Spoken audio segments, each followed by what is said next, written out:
Hold on. I'm not sure this is working well. This is a new, hold on. This is a new software I'm using, so wait.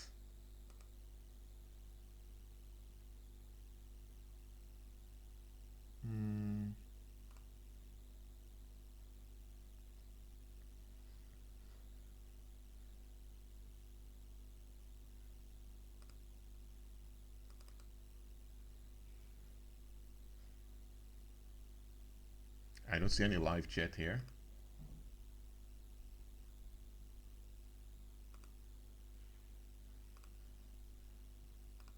Hold on.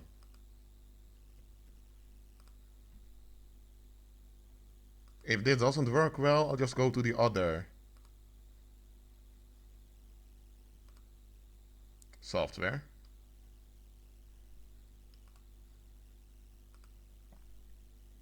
So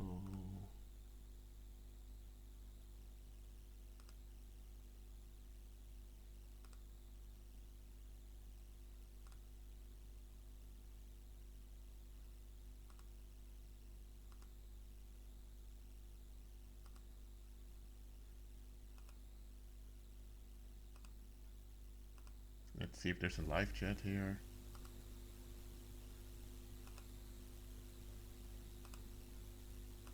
Let's see if there's a live chat here. You guys don't see me, do you?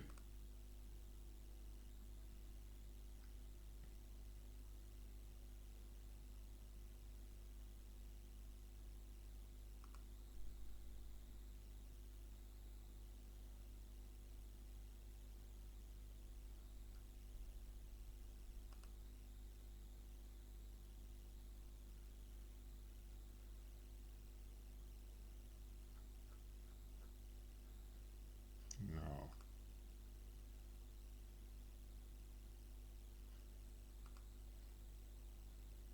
What is this? You know what, guys? If this doesn't work well,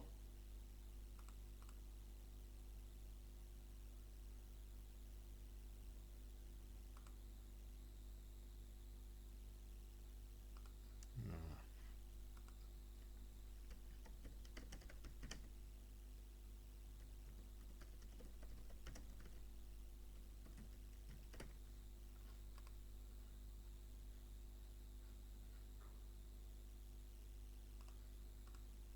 So if I understand correctly, the screen is black, but you guys can hear me, right? So, okay. Meanwhile, I'm looking for ways to make sure the screen is visible. So I'll just dive right into the subject. I want to talk about abuse and selling your soul in this video. Now, why would I want to talk about that? For the simple reason that selling your soul is something many people do, and they're not even aware they are doing it. Selling your soul is something many people do. So they do it, but they think they're doing the right thing. They don't realize that what they've done is forfeiting their birthright. So, what is selling your soul exactly? Let me explain that. The human being is a spirit being with a soul attached to the spirit, and that spirit being inhabits a body to operate in the earth realm. So the soul is the software, and the body is the hardware, and the spirit is just who you are. Now you know this, you understand that it's not possible to remove the soul from the spirit.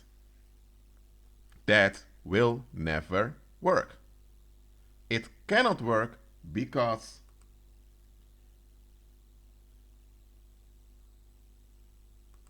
well, if you would do that, which is not possible, you wouldn't have a human being anymore, and it's not possible. So, what is possible then? What is possible is that a human being, whether it's a male or female, they align their thinking with a defect that endangers them.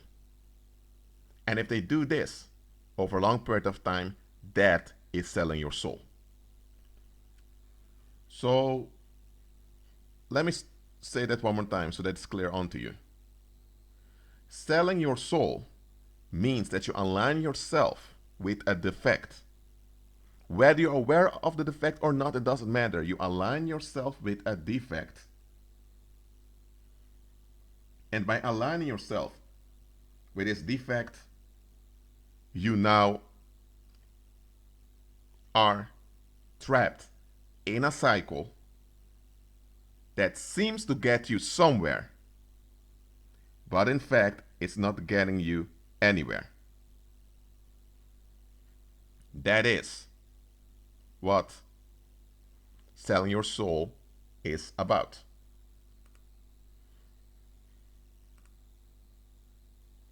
Hold on. So I mentioned a way to go to the live chat now to figure out what's going on. So do you guys understand what I just said?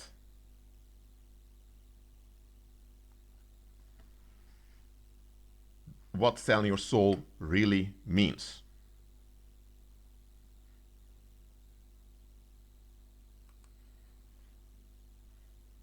Now let me look. I'm happy that in this live stream there is no delay, so you see what I'm doing immediately. Okay, Jessica Lay says she understands it. Okay, so now we know what selling your soul is all about. So is it possible for anyone to sell their soul without them being aware of it? It's not a real selling, because you can't literally sell your soul. But what can happen is that you align yourself with a defect, expecting something good, but that good never comes. Yes, it is possible for someone to sell their soul while thinking that they are free. And this happens every day. When you hear the term selling your soul, people think about Hollywood, or they think about Disney, they think about the Jesuits, think about all those warlocks and witches that are in a demonic contract. A demonic contract is a way to align yourself with demons. A demonic contract is when you become a partner of Satan to enforce his vision on the human population. That is what a demonic contract is. And you can only enter that contract if you're fully aware of what you're doing. So selling your soul isn't the same as getting into a demonic contract, even though when you are in a demonic contract, you already sold out. So I'm saying this, don't focus so much on demonic contracts when you hear selling your soul. Most people sold their souls to their regular jobs. Let me explain how that goes. These people put it in their mind that the only thing that's left for them on the earth is to go to a regular job every day. They don't ask the necessary questions that are needed. They don't ask themselves, okay, I need to go to this place from Monday, 8 o'clock in the morning, and I'll leave the place on Friday at 5 p.m. Of course, I go home to sleep, but from Monday, 8 a.m. to Friday, 5 p.m., I'm stuck in this building or at this place. And I only have Saturday to relax because Sunday I need to go early to bed to start all over again. Instead of thinking, hold on a minute, why is it this way? Or why is it that I just can't have other options? That is what any human being would think. But these people that agree with society without examining what society is forcing them into, they have sold their soul.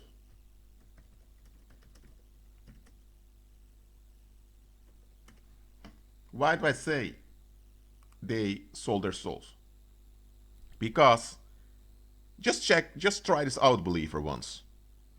Talk to such people about other options. Talk to them about, uh, for example, you can talk to them about walking by faith, about decrees and declarations. You can talk with them about all those things. But will they do it? Will they consider what you're saying? They won't. Let me tell you why they won't consider it. Because consider what you're saying would imply that what they are involved in is not as good as they thought it was. And that would mean that they need to admit that they've been lied to. But in this case, it isn't that they've just been lied to, it's because they didn't even want to consider other options because they expected society to look after them. Yes, they did. So, if they expected society to look after them and it didn't happen, what happens now? That they need to admit that they've agreed with something that will not benefit them in the long run. Will they do this? Likely not. So, why won't they check what you're saying then, or what you're offering to them? Because they have sold their souls. They've put it in their mind that this is how life goes. This is how it has to be. So they are in a tunnel vision. And it's this tunnel vision that prohibits them from seeing the bigger picture. But the bigger picture is what will destroy whatever agreement it is that they are involved in.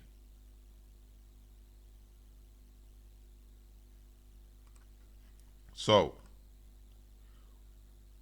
people that sold their souls to this 9 to 5 rhythm, you notice it with them because they cannot think straight.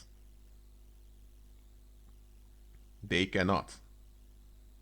People that sold their souls, there are subjects they just cannot discuss. Because for them to address certain, how would I say? For them to address certain topics would reveal that they are not free, that they are keeping themselves in bondage.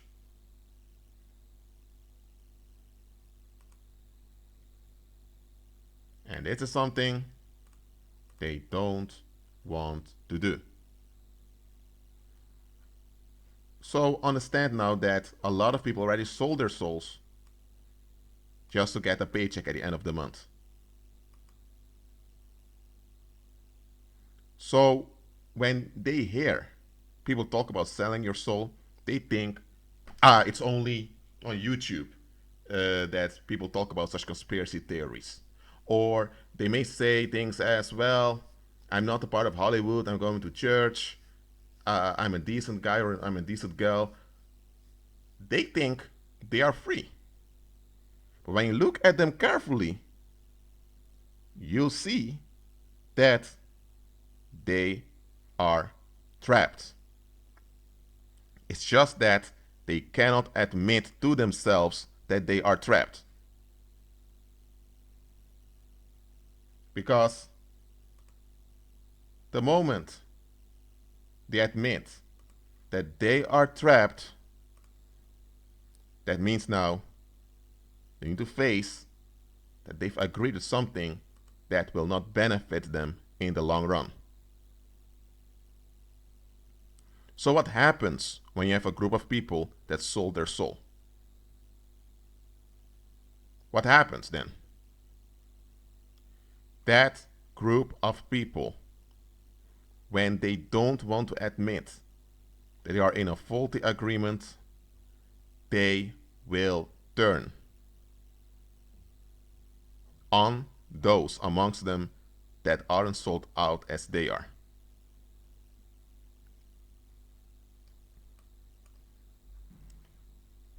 I'm using this new software, and this time everyone was notified. So I'll keep using this software, but as you see on the screen, I'm trying to find out how this software works. Meanwhile, I'll speak the message anyway for you.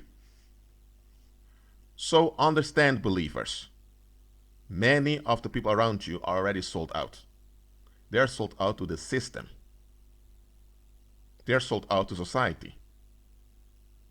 They're not sold out to Satan directly, because those that are sold out to Satan directly are those with demonic contracts. But too often we focus so much on those with demonic contracts that we don't realize the sellouts in front of us. Let's say, for example, and I'm going to give an example to you now. Let's say that you have a nephew called Jack, and Jack was stabbed on his way to the supermarket. Okay? So Jack was stabbed. What happened now is that a crime was committed against the community. So this crime against community decreases social trust. And without social trust, it is very hard for people to get along with one another. So there's a lack of social trust. We understand that. Though there is a lack of social trust, you will now have more anxiety. Anxiety will have physical side effects like sickness and all kinds of hinder, which may lead to accidents. Social anxiety can also lead to domestic violence. So that stabbing of Frank is an assault, an attack on the community as a whole. So now the police arrives and they want to figure out what happened. Jack is in the hospital on intensive care. He didn't die. Nevertheless, it's a big shock. The community has been traumatized. And now, while the police is conducting their investigation, they find out that someone there knew what happened. There is this guy called Bob, and he is a mailman, and he knows both Jack as well as the one that stabbed him. And this mailman is a type of guy that doesn't bother much with other people. He just does his thing. He minds his own business. And then a year later, Jack recovered, but he still had to go to the hospital from time to time. A year later, you find out that this mailman, who's friendly towards everyone, knew who stabbed Jack, but he never reported it. Neither did he help anyone with the investigation. When the police finds out, the police wants to arrest him. And they do. And after the arrest, he has to appear before the judge. And he tells the judge, Your Honor, I just want to be left alone. Then the judge told him, Sir, you live in that community, right? He said, Yes. Someone was attacked in that community. The trust of the community was wounded, so the community was attacked. The community you live in, right? The man said, Yes. So you mean to tell me that your community is attacked? You know what happened, so you know how to, you know enough to comply with a solution, because the community needed a solution. So you don't want to comply with the solution, but you do expect the community to work out well for you? So you neglect the community. That individual that stabbed Frank will likely stab again. And if he stabs again, it's because people didn't comply with justice, didn't comply with solutions, and you're one of them that didn't comply with solutions. So you enable danger on the community, that same community you live in. And we, as the local authorities, we cannot allow that. Now, in this case, this mailman sold his soul. He sees danger. He is aware of the danger, but he doesn't take action against the danger to comply with a solution. Why? Because that would mean that he has to frustrate the expectations of many people. Because in the community where he lives, people have this idea that you have to mind your own business, you shouldn't get involved. So you have all those expectations of society that this mailman adheres to, despite the fact that his adherence to those quote-unquote values are dysfunctional. So this mailman, he aligned himself with a defect that will not bring forth any good. It's a defect, so nothing good can come from it. Yet, he is unable to recognize how defective his thinking is, because he is so addicted to the approval of society. But the local authorities see it for what it is. They see this man is an enabler. His community is attacked. Instead of him complying with a solution for everyone's safety and everyone's sanity and well-being, he is willing to sacrifice the sanity of all those around him as long as he is at ease. So the local authorities see that this narcissist needs to be dealt with. Why? Because they want to deter such cowardly behavior. But don't you know that there are many communities where people have this backwards thinking? They have this thinking, well, as long as it didn't happen to me, it's fine. Or they have this thinking, well, nobody asked me anything, so I'm not going to intervene, blah, blah. They have all these trash values that they hold on to, even when it's obvious that those trash values only bring harm. Now, that's an example of someone who sold their soul. And it's a very common example that we don't see as a sellout.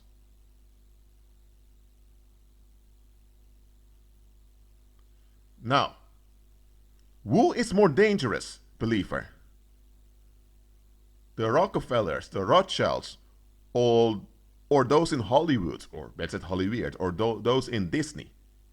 Those that make demonic contracts? Or those close to you that enable evil because they just want to be left alone? Who is more dangerous? Well, let me give another example.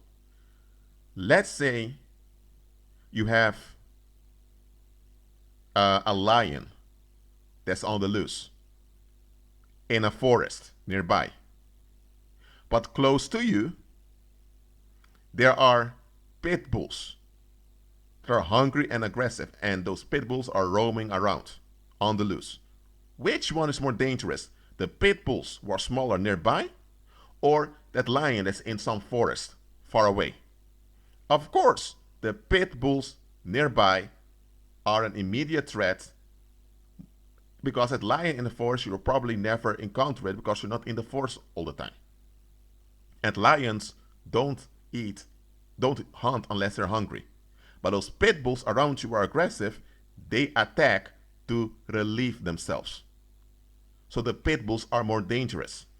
So if you need to examine the situation and discern it, you would say, okay, that lion is in the forest. First of all, that forest is very big. There is enough food for the lion to hunt on in that forest, so that lion will not be at any threat to us. And the authorities have enough time to locate that lion and remove it. But those pit bulls around here, why do we allow them on the loose? The same way you need to look at people. I'm not telling you to look at people like dogs, okay? If though Christ called certain people dogs. What I mean is, discern who forms an immediate threat onto you. It's not the Rockefellers. It's not the wizards. It's not the warlock cabinets. It's those commoners. And unfortunately, some believers that persist in a worldly way of thinking. Those are the people, because they sold their soul, they just don't want to face certain things, so they just run away. And it's that fleeing attitude of theirs that brings danger. Hope you follow me now.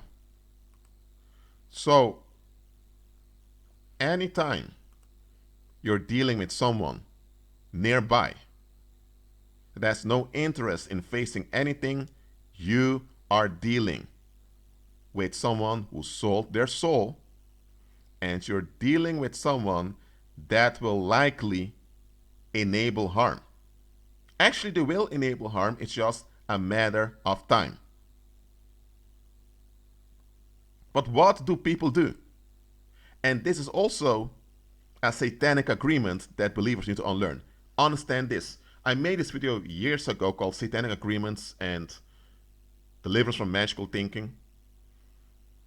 Anytime you sell your soul, what happens is that you agree with something that's defective, that binds you to some cycle of self-destruction.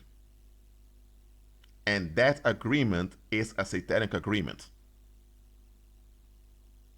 I don't care whether it's your parents that raised you that way, or whether society taught it onto you, or you learned in church. Any agreement, that means any opinion or any way of looking at things that go against Christ, is a satanic agreement.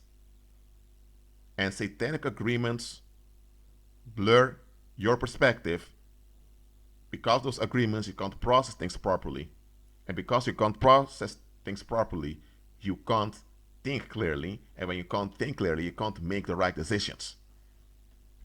That's why you encounter people that operate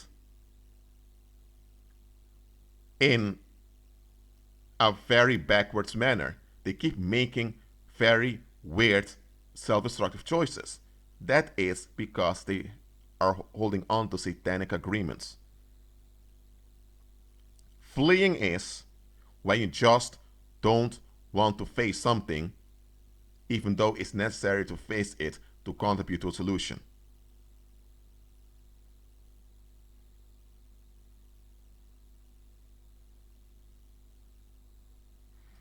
Because someone asks here, so by selling your soul, you mean giving your allegiance to demonic behavior rather than literally selling your soul?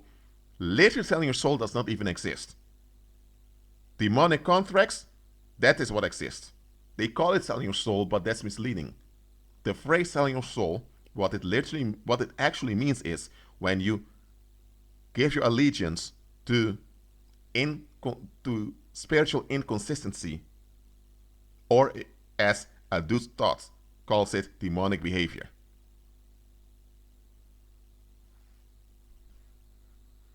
So, about satanic agreements, because this is what I want to explain, you have this satanic agreement that even many believers still have, and that is the idea that blood is thicker than water. Depends on whose blood you're talking about. If it's the blood of Christ, then of course the blood of Christ is firm. But often they don't refer to Christ when they say that. They refer to relatives. There are so many believers, and I'm addressing believers in my live stream. Okay, so I'm not bothered now with unbelievers. They need to become born again. I'm talking to believers now. There are many believers who are haunted by psychic violence, and the psychic violence harms their physical health. The psychic violence hinders them in creating opportunities in life. The psychic violence hinders them in reaching out to others. There are many believers who are hindered day and night by psychic violence.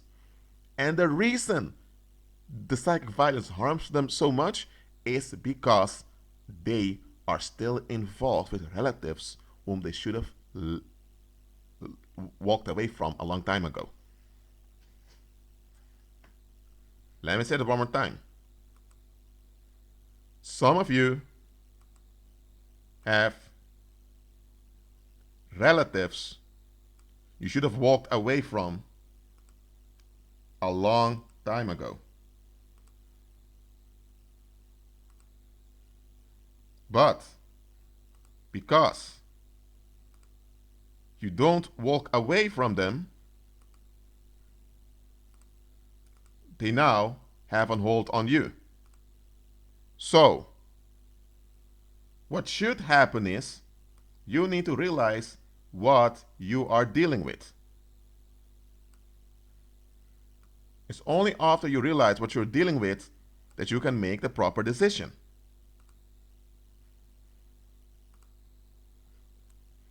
I still don't see how this software really works, but I'm glad you guys can follow me.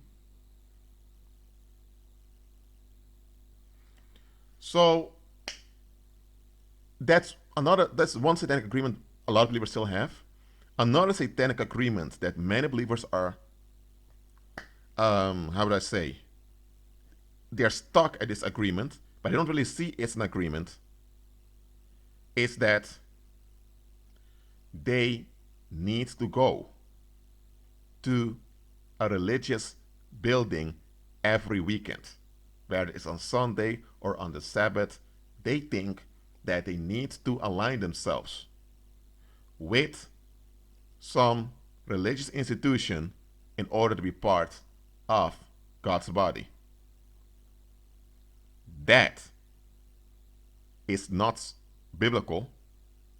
That doesn't even make sense.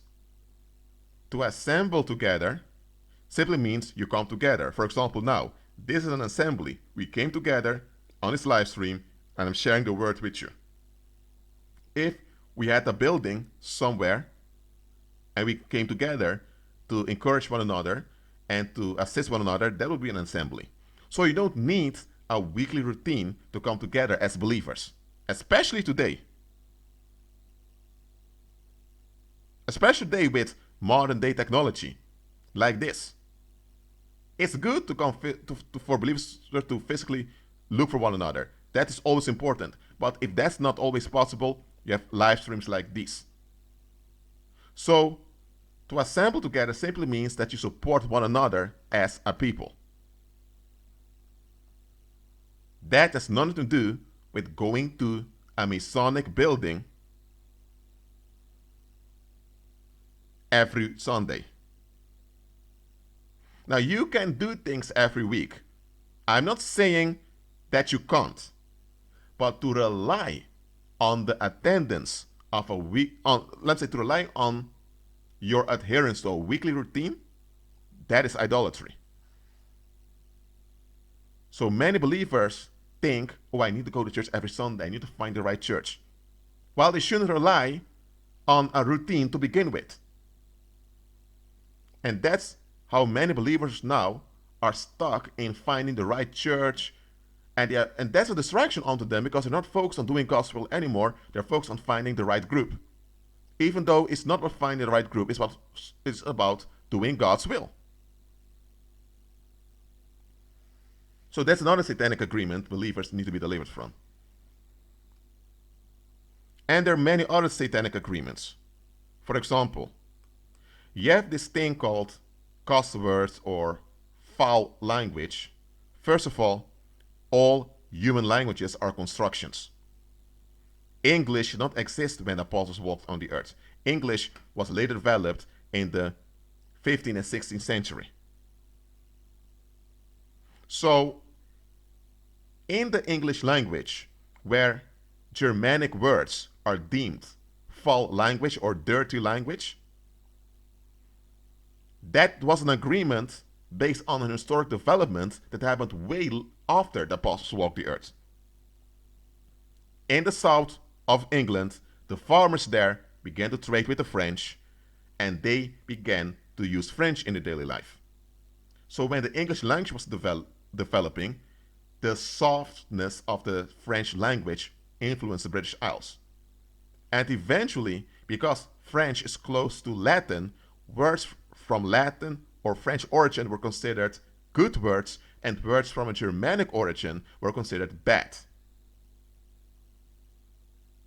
Okay, why were words of a Germanic origin considered bad? Because when the French influence increased, the Viking influence, because the Vikings were Germanic peoples, when they were now pushed away from the British Isles.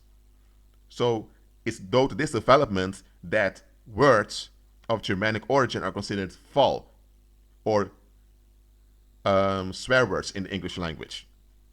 That comes from an historic development that we didn't go through.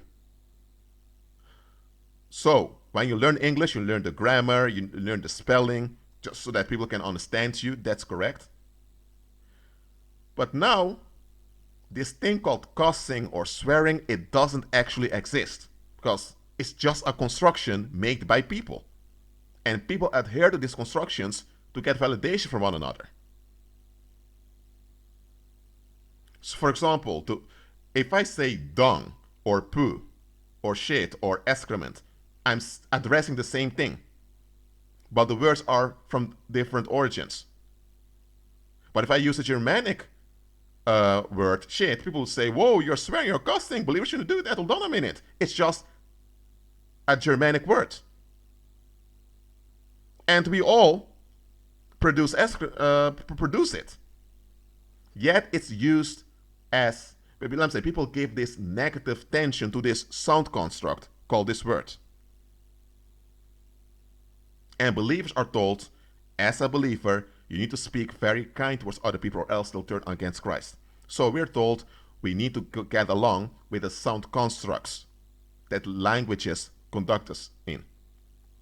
And we don't even question why.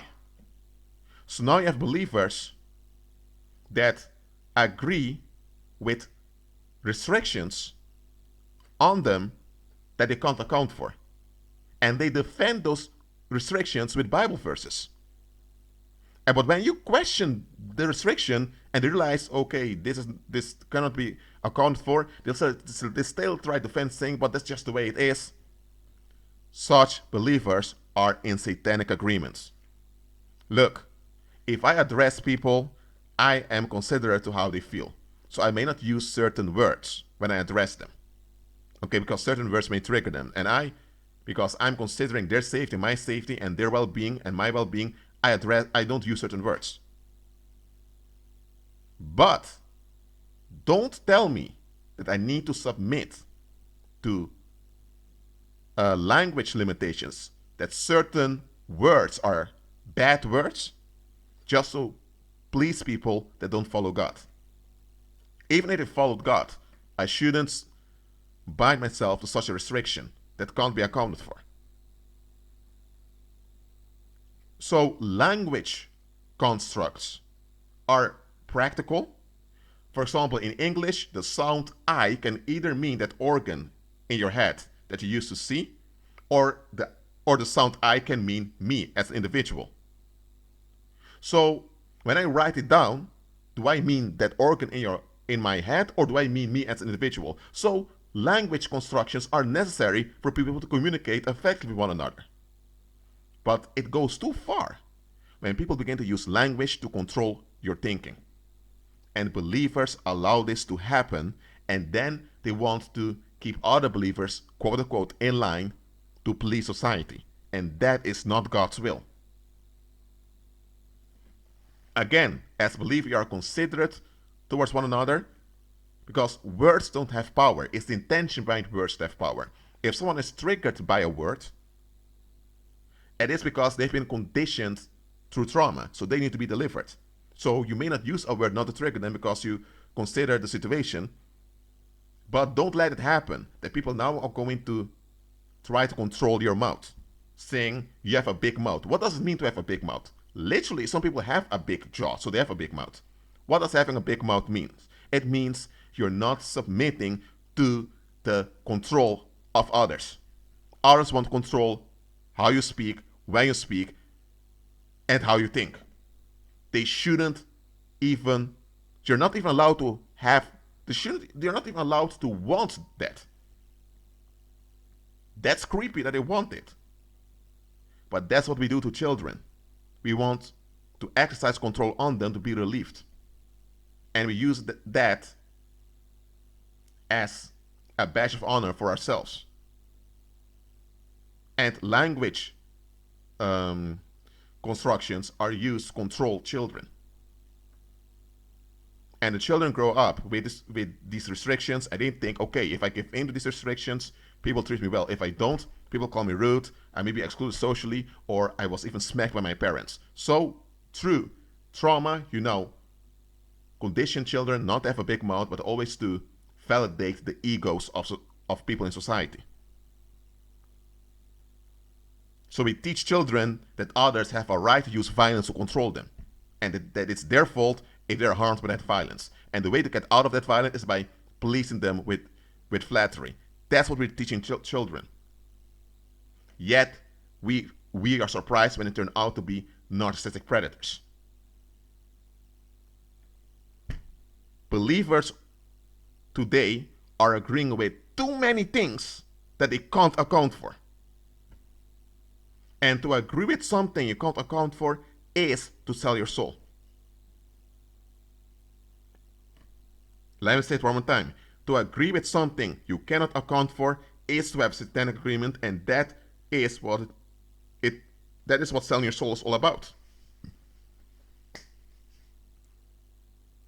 There are believers in satanic agreements. But because those satanic agreements are protected by pagan Christianity, because of that, believers often don't realize that they are operating in darkness. Let me give another example. Okay? There was this young boy. He was maybe 10 years old. He had an argument with the teacher at school because the teacher said something that he shouldn't have said. And the child was thinking, or the young boy was thinking, hold on a minute, you don't talk like that. So the boy went home, and the teacher was upset. And when the father heard it, the father wanted to smack his son to teach him to show respect to the teacher. They shouldn't have a big mouth. But then a believer told him, sir, let me get this straight. The teacher said something out of line, and your son realized this shouldn't happen. The father said, yes, but it's the teacher, he should give respect. But then the believer told him, hold on a minute, sir. So that man violates your son by saying something he shouldn't say. And your son didn't look for attention, he just felt uncomfortable, and he made plain he doesn't take it. So now your son needs to allow himself to be violated by another grown man because you want validation of society? Oh, so because you want validation from society, that you have control over your children, and now someone from society is upset, a man, to please that man, you're going to victimize your son, dumping your frustration on your son because someone in society is upset? If you long for validation from that grown man that much, if you want to suck up to him, why don't you go to him directly? Why do you take it out on your son because you don't get validation from that man? Don't you see how weird, backwards, and negative your thinking is? And that father said, sir, you're right. What I wanted to do was child abuse. This is not correct. I should consider my thinking. Now, in this scenario, the parent realized that he was way out of line, willing to victimize his offspring because society was upset. And this is something many parents do. You can teach your child to be considerate towards others. Okay? That's the right thing to do. But you should never teach your children that they need to give validation to someone that's dangerous. Never teach your children to give validation unconditionally to anyone. By the way, this whole validation seeking is a sign of addiction. Because you're also teaching children that they need to allow danger just to validate other people's feelings. And that's why you have many grown women who die in abusive relationships. Because they were told that they need to have respect. Respect is simply fear-based validation. Someone demands something and you give in to it, or else something bad happens to you. So many girls were conditioned into putting up with danger just to keep others around them happy. Because when they were little girls, they saw how those that stood up for themselves were smashed down by adults, either whether it was physically or with words, through humiliation. So they were traumatized into seeing that in this world, you need to validate other people's expectations or else they turn on you. And that's true. That's why you have many women who end up in a coffin instead of ending up at their parents' house because their marriage failed. What do you rather have? For a woman to come home because her marriage failed, or for you to have to bury her because her husband beat her and she died? Now, we say that we don't want women to end up as victims of domestic violence, but at the same time, we teach them that they need to have respect. We teach them that they need to give in to validation of society. So we teach them something that's self-destructive, and if they don't get aligned with it, we punish them, so we lash out against them.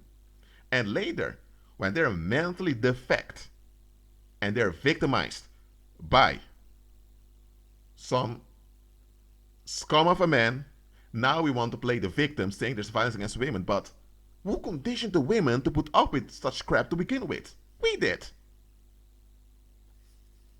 So, again, this whole thing called respect is diabolical to begin with. You should give honor to those that are honorable. If someone is not honorable, they shouldn't receive any honor. About bad boys, nice guys, I've spoken about it before in another live stream, so I'm not going into that in this live stream.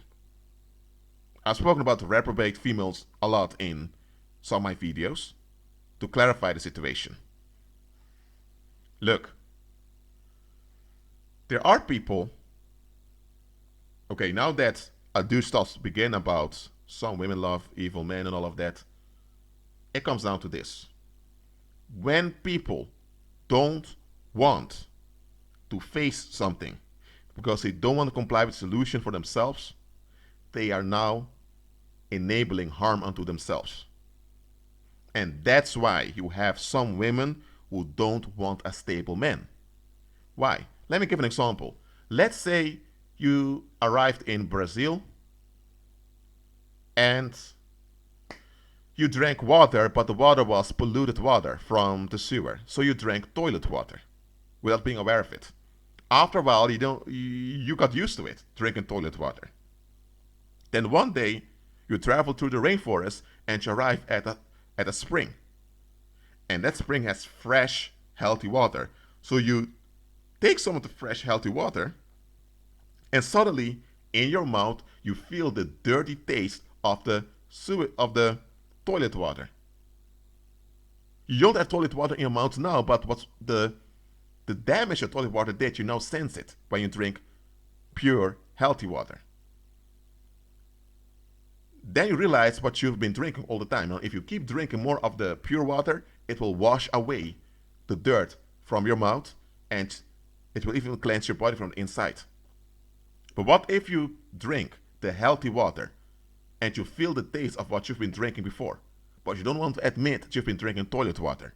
So now you spit out the healthy spring water because the healthy spring water revealed what you've been drinking was poisonous. That's how a lot of people are. Also, a lot of women. They don't want stable people because stable people will reveal what they lacked while growing up. So let's say you have a female who didn't have a good connection with her father. So that was a defect already. Because of this, she never related well to the opposite sex. And one day she encounters a man who is decent in his right mind, not a predator, and he treats women in an honorable and safe way. When he meets such a man, it will automatically reflect onto her that she never had this in her life. It will then automatically reveal onto her how defective her attitude towards men and towards herself was all along. So what happens then? She has two options. Either she acknowledges the situation and she processes it, or she resists it and takes it out on the decent man. And that is what often happens in the world. And now you have a culture generated by Hollywood that enables this self-destruction. By the way, bad boys and nice guys are both defect men. Okay, so let's say reprobate women love both nice guys and bad boys. They just don't want real, masculine, stable men. That's what they don't want, because that will reveal their defects they don't want to face. So they've sold their soul into seeking relief from men. So by using men instead of living with men in a natural way.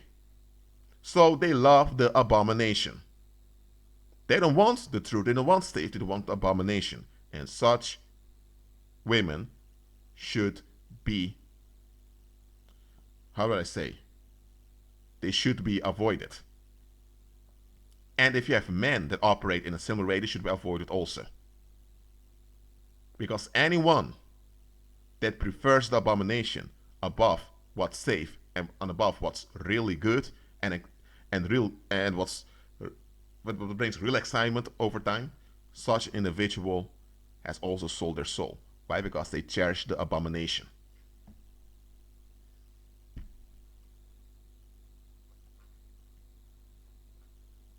So just realize, believer, that many around you sold their soul.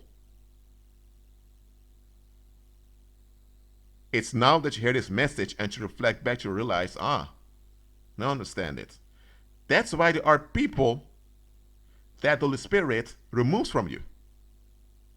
Because some people, when you interact with them, sooner or later, you will find all kinds of barriers that shouldn't be there. For example, in Caucasian societies or white societies, you have this unwritten rule that you should never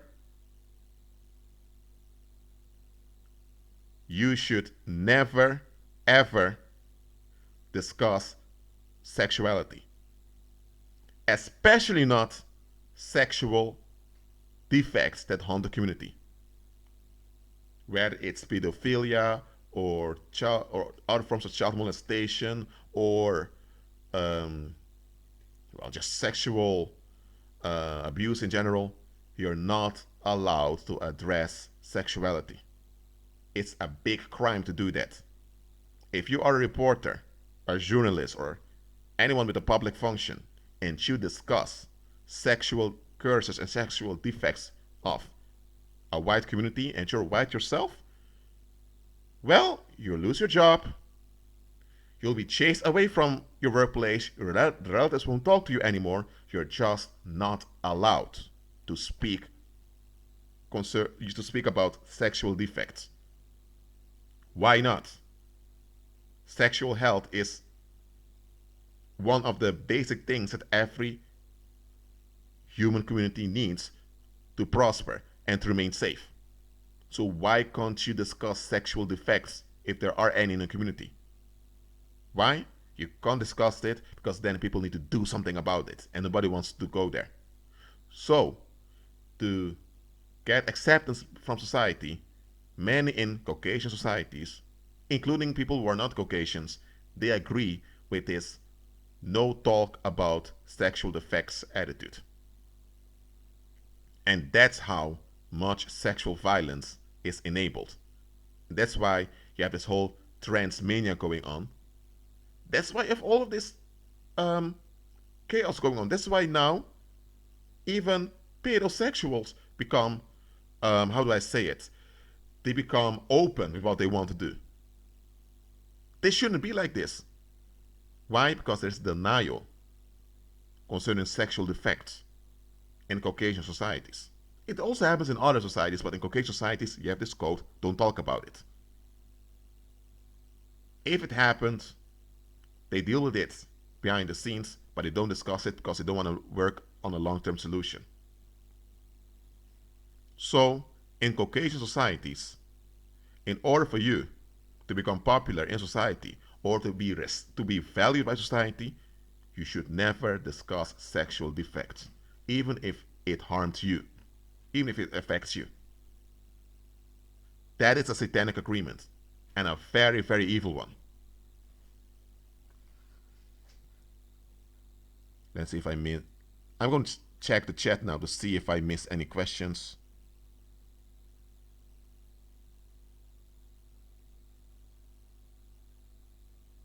No, I didn't miss anything.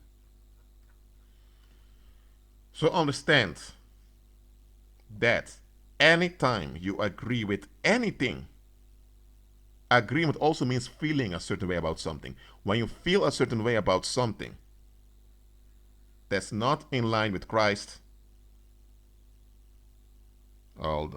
then you are entering a satanic agreement.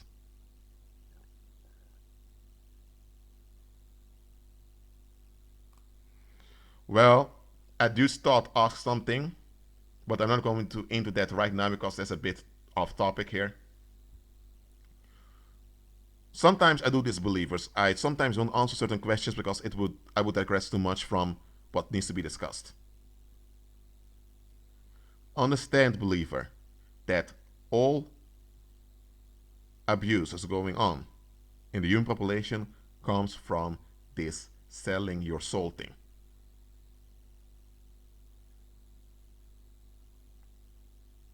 That's what you need to understand. Because just think about it. If a group of people agreed on something that can't be accounted for, and the thing that can't be accounted for causes harm, if that's the agreement that keeps them together, that means they can't address it. And then if you can't address it, you can't solve it. So what happens with the victims, those that are affected? They'll be blamed, they'll be scapegoated, or some other BS explanation will be given to relieve the population who enables the harm. That's what's going on. Okay, let's see if I can.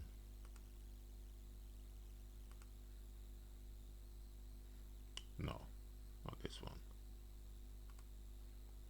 I don't know how long this video has been on. Let me see.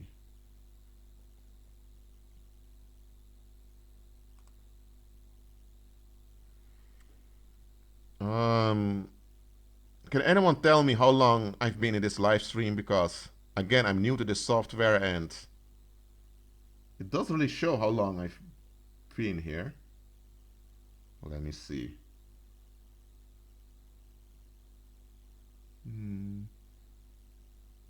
Oh, I can see it right over here. Over an hour I've been on this live stream.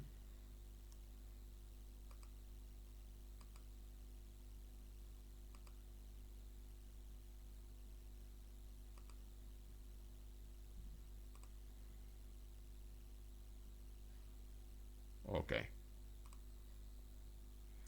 Okay, it's good. Look, how do you cleanse yourself from satanic agreements?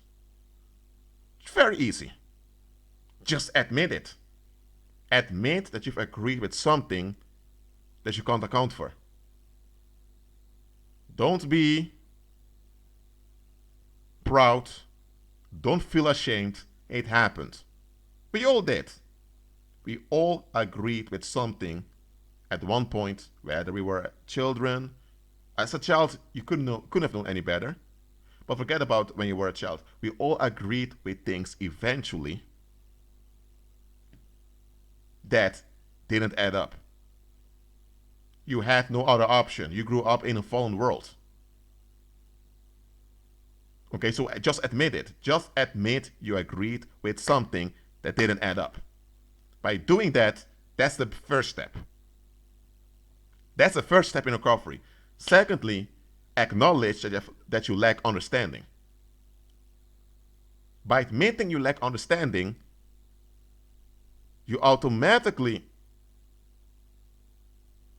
admit that you need help. So, admit that you agree with things that didn't add up. Admit you lack understanding. And then look for understanding. And because you are a believer, your sort of understanding is Christ. That's how you free yourself from satanic agreements. You need to do it, you need to be Christ-centered to begin with. You can't do it on your own. What is necessary is for you to be humble. You grew up in a fallen world. We all have been deceived by the world. That's not something you can do anything about. So you can't blame yourself for that. But what you should do is acknowledge you've been deceived, even if you don't know the extent of the deception, and then decide there is better and go for better. That's how it goes.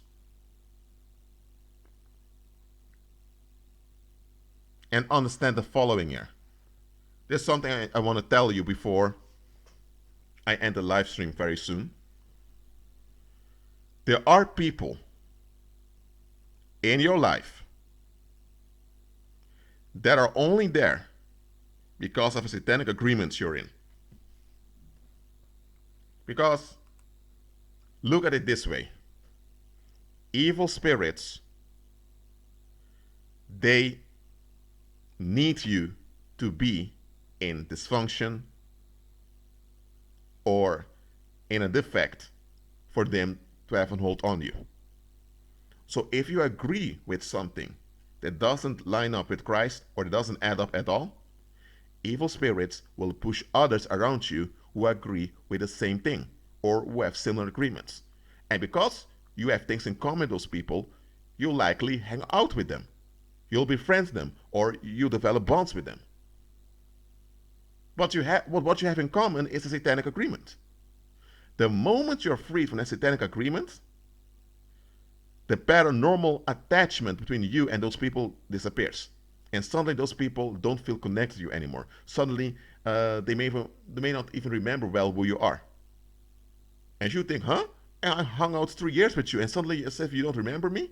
It is because that relationship was an extension, or better said, an unfolding of the satanic agreements that you held on to. The moment you're free from that satanic agreement, those people also disappear.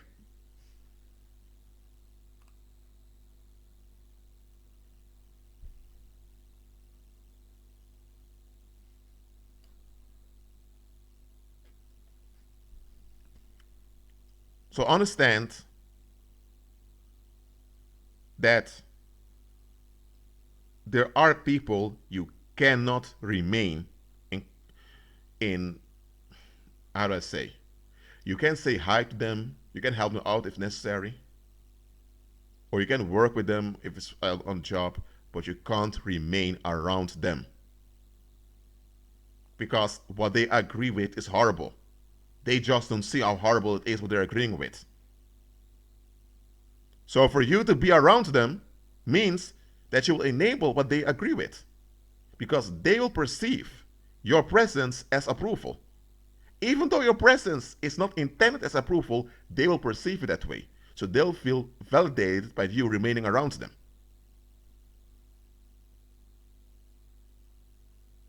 For example, if you have a guy that dresses like a woman all the time to get attention, that's a defect right over there. He has some mental issue that needs to be dealt with. You don't have to ignore the guy nor look down on him, but it must be plain. You don't. I'm saying it has to be made plain. You don't agree with what he's doing, because what he's doing is an abomination to the Most High. If he was an actor for a theater and he dressed like a woman at work, it would be different. But now he's doing it all the time to get attention and validation from other people. So he is defective.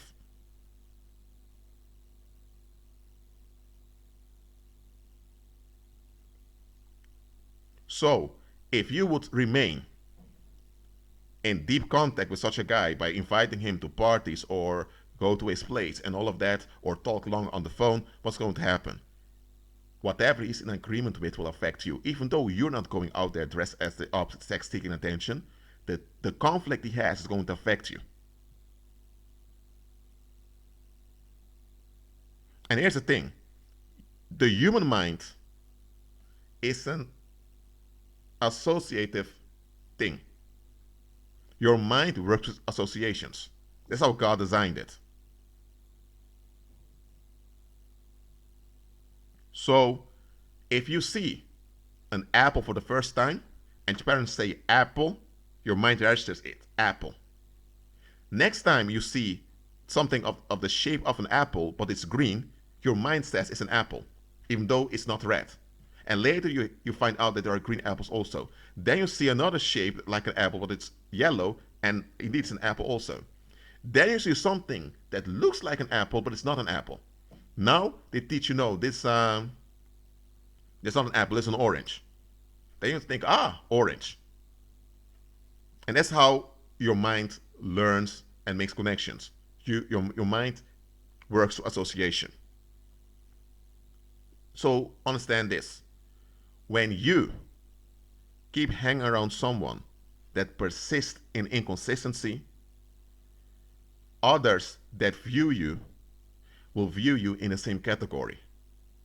Even though you're obviously not in agreement with what that individual is into, because you are together often, their minds going to associate you together.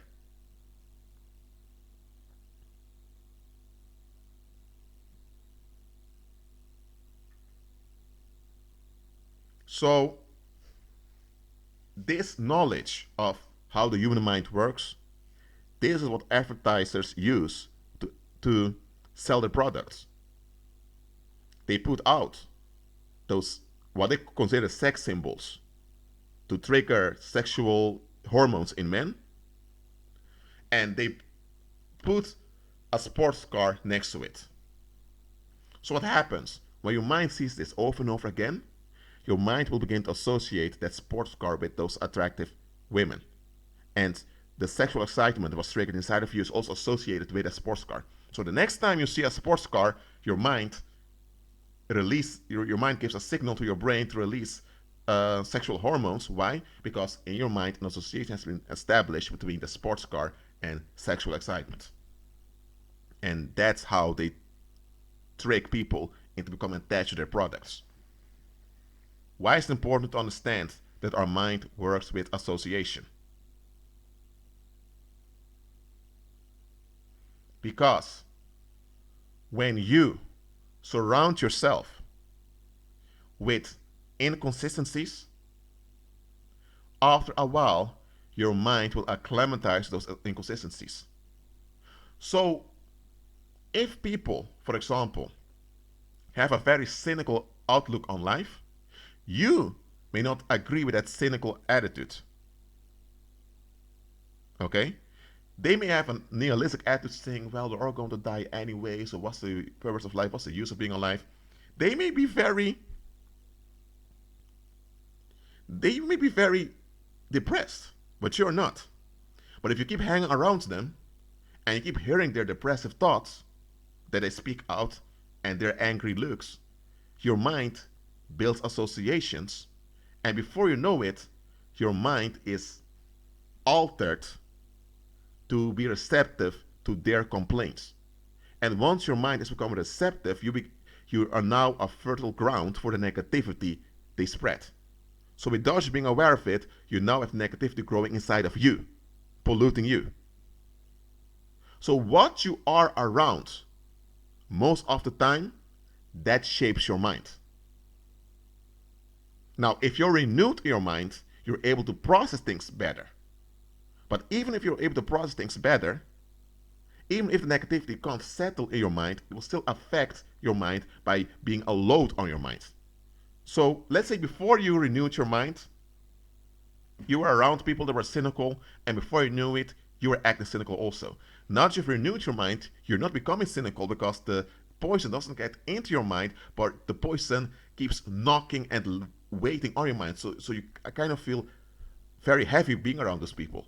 Before you were renewed in your mind, you were at ease meeting up with them, drinking beers, doing all of that, and negativity just went into you and polluted you, and you're not even aware of it. But now that you're renewed in your mind, and the pollution can't get into your mind directly, now you feel the heaviness of what they are emitting.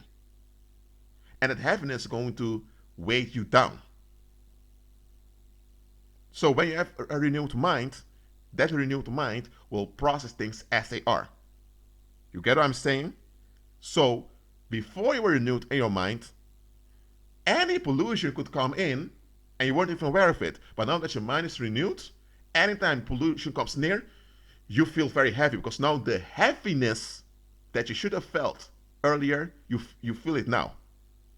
Before you couldn't feel it because your mind was still in a fallen state. But now that your mind is renewed, now that your mind is working as Christ intends to be, now you sense things as they are.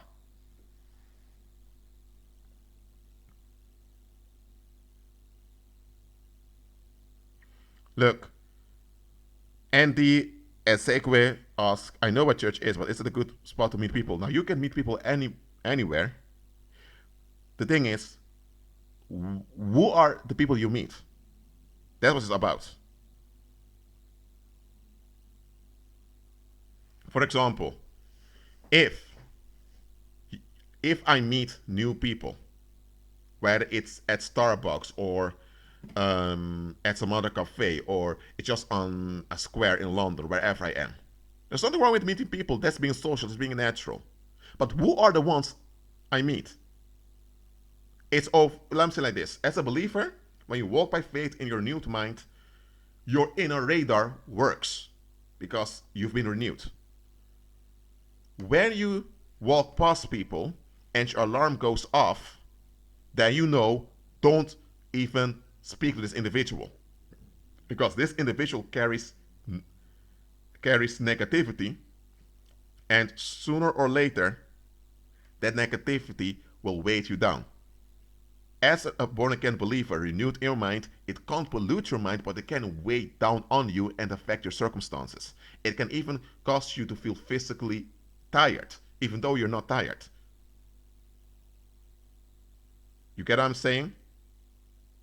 So that's what you have to do as a believer. Pay attention to your inner radar. You didn't receive it for nothing. And that's a big difference with someone that's renewed in their mind, someone that's not. There are pagans. They're not renewed in their mind, but they are alert. And because they are alert, they notice things. But apart from those pagans who are alert, commoners in general, as well as many believers, they don't notice it when their inner radar goes off.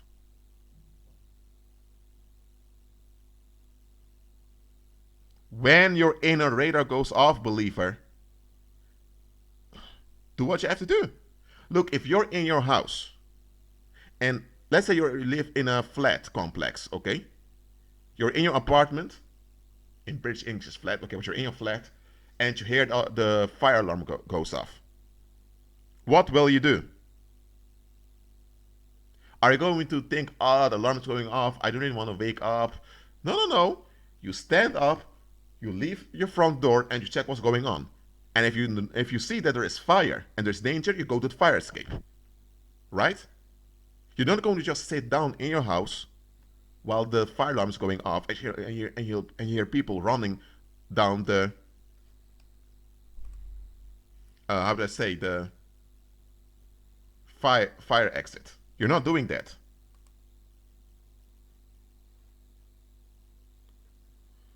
So, why is it that believers, when their radar goes off, why is it that they often don't pay attention to it?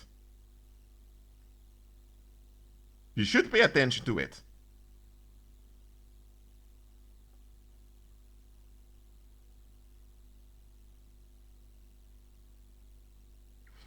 Nina the nurse asks, how do you live right with a believer husband after years of abuse with a reprobate narcissist? Nina, you just need to recover.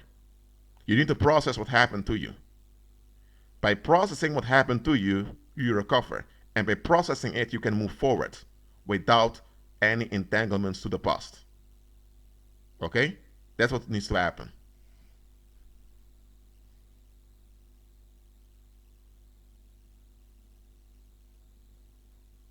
So understand. Okay, first let me check how long I've been here. Okay, so I have some minutes. I said before that I wouldn't make these live series longer than 1 hour and a half. Okay. Look, understand that all the okay. I think I can show you this. So, by the way, I'm going to show you a clip from YouTube. And remember, I don't agree with everything that's told over here. But, okay, hold on.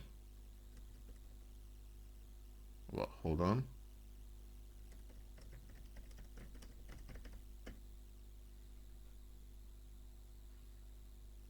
Let me see. This is what pagans teach the masses. And they are correct in what they're teaching. I don't agree with their methods, nor in the fact that they point to Christ, but they are realistic. Hold on. About the people that surround you, the people that influence you, the people that either make or break you. We face other people every day, but with whom should we surround ourselves and why? What are the benefits and what are the downsides? Today I give you insight into 2 simple rules that you should apply for your life. I'm not going to play it any further. You can check others online if you want, but just realize this. Even in the world, they understand that the people you surround yourself with will affect you. And remember, those in the world, they don't have a renewed mind. So they have to be on guard because they can be polluted very easily. That's how it goes with worldly people. Now, we have a renewed mind. So we can bear being around someone that's toxic. But just because we can doesn't mean we should. Christ could have bared everything, but that doesn't mean he should. And listen, even if you're able to bear with something, that thing you bear with still has an effect on you while you're bearing with it. So that doesn't mean you should bear with it. Okay? So beware of those that want to be around you also. There's nothing wrong when people want to be around you because you have a good influence. But are they there because they want to participate in your blessing, or are they there because they want to drain you? Okay, that's something you need to ask yourself. Are they there because they want to participate in your blessing, or are they there because they want to drain you? Because if you have people that want to be around you because they can drain you, you're dealing with energetic vampires. That's why it's important to renew your mind, because once you renew your mind, you don't have to call the pastor of the local church anytime. You don't have to go online and keep asking for prayers. Once you're renewed in your mind, you'll be able to see things as they are.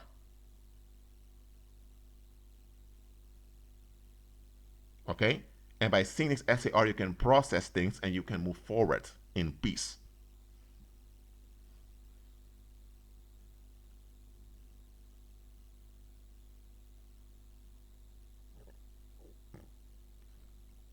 Ruth asks, Jesus could sympathize with us in our sins and afflictions and still remain in the fullness of the Father's power and go to heal and save multitudes. How do we get that level?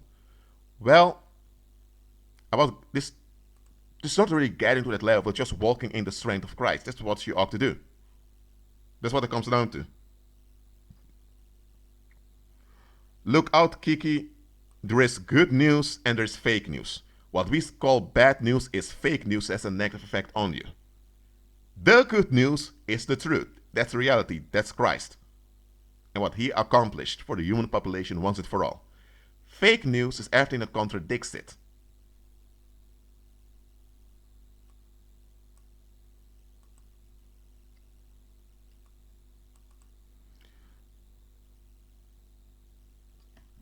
Dying asks, how do you move on Christ Jesus' way? The how is already explained. You just need to trust God.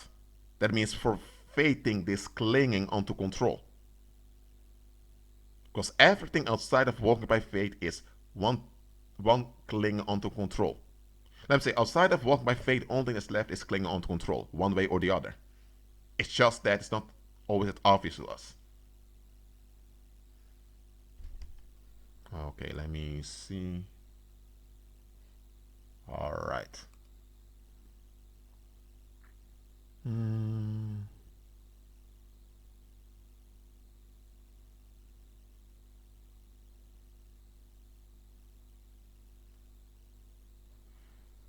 All right, that's it for now. I'm going to close this live stream because I don't want to make it longer than 1.5 hours.